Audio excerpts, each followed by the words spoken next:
शांति। आज 4 जुलाई 2024 है। आज के स्लोगन से हम जानेंगे मुक्ति क्या है, जीवन मुक्ति क्या है और जीवन बंध क्या है, और इस दुनिया में रहते हुए अपने जीवन को जीवन मुक्ति स्थिति कैसे बनानी है। आइए सुनते हैं आज का स्लोगन। जीवन में रहते भिन्न भिन्न बंधनों से मुक्त रहना ही जीवन मुक्त स्थिति है। एक है मुक्ति, दूसरी है जीवन मुक्ति और तीसरा है जीवन बंध स्थिति। कलयुग में है जीवन बंध स्थिति, परमधाम की स्थिति है मुक्ति की स्थिति और सतयुग में है जीवन मुक्ति की स्थिति। परंतु संगम में कौन सी स्थिति है?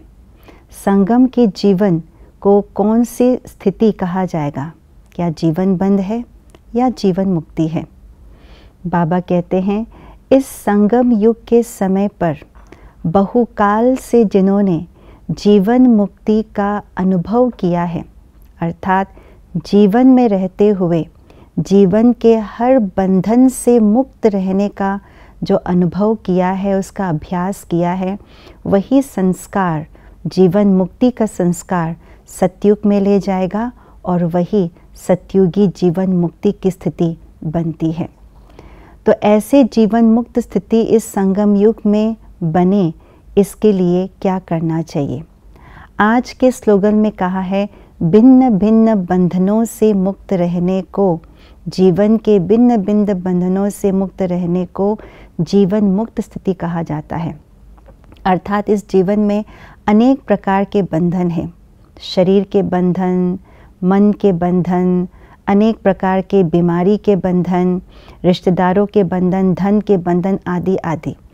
तो इन सब बंधनों से मुक्त रहना, तो क्या इन सब बंधनों को एक एक करके हमें मुक्ति की प्राप्ति करनी है, या ऐसा कोई उपाय है, एक मंत्र है जिसे उस एक मंत्र से ही सारे बंधनों से हम मुक्त हो जाए? हाँ जी, बाबा ने एक विशेष मंत्र कहो या युक्ति कहो दिया है, जिससे हम सारे बंधनों से एक बार में ही मुक्त हो सकते हैं, और वो है ट्रस्टीपन, ट्रस्टी रहना। जो कुछ भी हम कार्य करते हैं उसमें ट्रस्टीपन के भाव हो। ये शरीर भी मेरा नहीं, ये बाबा ने दिया हुआ है सेवा के लिए, इस शरीर के प्रति भी मेरा ट्रस्टी भाव हो। ये मन भी मेरा नहीं, बाबा के द्वारा ये दिया हुआ है, बाबा को मैंने अर्पण किया है, तो ये बाबा को हो गया। तो जो कुछ भी इस मन के अंदर संकल्प चलता है उसके प्रति भी मेरे ट्रस्टी भाव हो। तो हर कार्य जो भी करे उसके निमित्त ट्रस्टी भाव हो। जो भी जिम्मेवारियाँ उठाते हैं, चाहे लौकिक चाहे अलौकिक, उसके प्रति भी ट्रस्टी भाव हो, तो सारे बंधनों से हम मुक्त हो सकते हैं।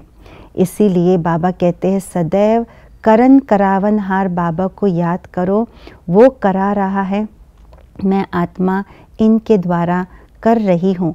जब ये भान, ये स्मृति रहेगा, तभी हर बात से हम मुक्त हो जाएंगे, हर बात से हम न्यारे रहेंगे। बाबा ने एक मुरली में कहा है कि लौकिक हो या अलौकिक हो, जिम्मेवारियों का भी बोझ अनुभव होता है। जिम्मेवारियों के कारण से भी चिंता मन में छाई हुई रहती है। कितनी भी बड़े जिम्मेवारी क्यों न हो, उन जिम्मेवारियों को निभाते हुए भी बेफिक्र बादशाह रहे, हल्कापन अनुभव हो, इसको ही कहा जाता है सदा मुक्ति की अवस्था, जीवन मुक्ति की अवस्था। यही है ट्रस्टीपन के आधार से जीवन मुक्ति को प्राप्त करना। ओम शांति।